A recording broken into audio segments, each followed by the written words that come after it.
ಹೊರಗಡೆ ವಾತಾವರಣದಲ್ಲಿ ಸ್ವಲ್ಪ ಬದಲಾವಣೆ, ದಟ್ಟ ಮಂಜು ತುಂಬಿಕೊಂಡಿದೆ. ಸೊ ಹೀಗಾಗಿ ವಿಮಾನ ಸಂಚಾರ ವಿಳಂಬ ಆಗಿದೆ. ಇಂಡಿಗೋದ ಗೋವಾ ದೆಹಲಿ ವಿಮಾನ ಸಂಚಾರ ವಿಳಂಬ ಆಗಿರೋದು. ದೆಹಲಿಯಲ್ಲಿ ದಟ್ಟ ಮಂಜು ತುಂಬಿಕೊಂಡಿದೆಯಂತೆ. ಮುಂಬೈಗೆ ವಿಮಾನ ಡೈವರ್ಟ್ ಮಾಡಿದೆ. ಮುಂಬೈ ಏರ್ಪೋರ್ಟ್ನಲ್ಲೇ ಕುಳಿತುಕೊಂಡು ಪ್ರಯಾಣಿಕರು ವಿಮಾನಕ್ಕಾಗಿ ಕಾದಿದ್ದಾರೆ. ವಿಮಾನದ ಹೊರಗೆ ಕೂತು ಊಟ ಮಾಡಿದ್ದಾರೆ ಪ್ರಯಾಣಿಕರು. ಉತ್ತರ ಭಾರತದಲ್ಲಿ ದಟ್ಟ ಮಂಜು ಕಾಣಿಸ್ಕೊಂಡಿದೆ. ವಿಮಾನ ಸಂಚಾರ ವಿಳಂಬ ಆಗಿದೆ. ಈ ಕಾರಣದಿಂದ 100ಕ್ಕೂ ಹೆಚ್ಚು ವಿಮಾನಗಳ ಸಂಚಾರ ವಿಳಂಬ ಆಗಿರೋದು. ಮುಂಬೈ ಏರ್ಪೋರ್ಟ್ ಅಂತಂದರೆ ಗೊತ್ತಿರಲೇಬೇಕಾಗುತ್ತೆ. ಅಂದರೆ 1 by 1 ವಿಮಾನಗಳು ಹೋಗ್ತಲೇ ಇರ್ತವೆ. ಡೈಲಿ ಸುಮಾರು ಒಂದು 150ರಿಂದ 200 ಹತ್ತತ್ರ 300 ವಿಮಾನಗಳು ಕೂಡ ಸಂಚಾರ ಇರುತ್ತೆ. ದಟ್ಟ ಮಂಜಿರೋದ್ರಿಂದ ವಿಮಾನ ಹಾರಾಟದಲ್ಲಿ ವಿಳಂಬ ಆಗಿದೆ.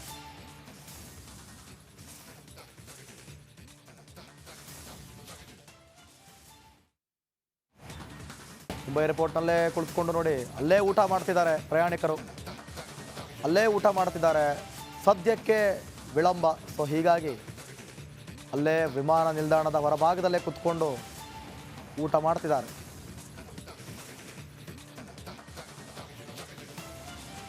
ಈ ಬಗ್ಗೆ ಮತ್ತಷ್ಟು ಮಾಹಿತಿಯನ್ನು ಕೊಡ್ತಾರೆ ನಮ್ಮ ದೆಹಲಿ ಪ್ರತಿನಿಧಿ ನಟೇಶ್. ಫೋನ್ ಸಂಪರ್ಕದಲ್ಲಿ ಜಾಯ್ನ್ ಆಗ್ತಿದ್ದಾರೆ. ನಟೇಶ್, ದಟ್ಟವಾದಂಥ ಮಂಜು, ವಿಮಾನದಲ್ಲಿ ವಿಳಂಬ. ಸೊ ಸದ್ಯಕ್ಕೆ ಈ ಬಗ್ಗೆ ಮತ್ತಷ್ಟು ಮಾಹಿತಿ ಕೊಡೋದಾದ್ರೆ. ನಿದಿತ್, ಕಳೆದ 10 ದಿನಗಳಿಂದ ಏನು ಉತ್ತರ ಭಾರತದಲ್ಲಿ ದಟ್ಟ ಮಂಜಿನ ಒಂದು ವಾತಾವರಣ ಏನು ಸೃಷ್ಟಿಯಾಗಿತ್ತು, ಹಾಗಾಗಿ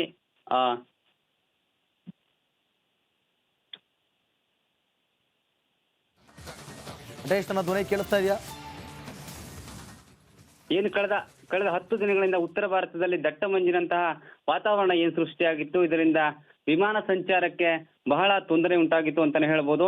ಯಾಕಂದ್ರೆ ಸಾವಿರಾರು ಪ್ರಯಾಣಿಕರು ಈಗ ಓಡಾಡ್ತಾ ಇರ್ತಾರೆ. ಒಂದು ದೆಹಲಿಯ ದಟ್ಟ ಮಂಜಿನ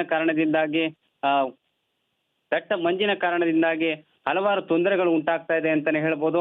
ಯಾಕಂದ್ರೆ ಇತ್ತೀಚೆಗಷ್ಟೇ ಕಳೆದ 2 ದಿನಗಳ ಹಿಂದೆ ಅಷ್ಟೇ ಏನು ದೆಹಲಿಯ ವಿಮಾನ ನಿಲ್ದಾಣ ಮತ್ತೆ ಬೆಂಗಳೂರು ವಿಮಾನ ನಿಲ್ದಾಣ ಸೇರಿದಂತೆ ಜನರಿಗೆ ತುಂಬಾ ತೊಂದರೆ ಆಗಿತ್ತು. ಹೀಗಾಗಿ ಜನರು ಕೂಡ ಹಲವಾರು ಜನರು ಬೇಸರವನ್ನು ವ್ಯಕ್ತಪಡಿಸಿದ್ರು.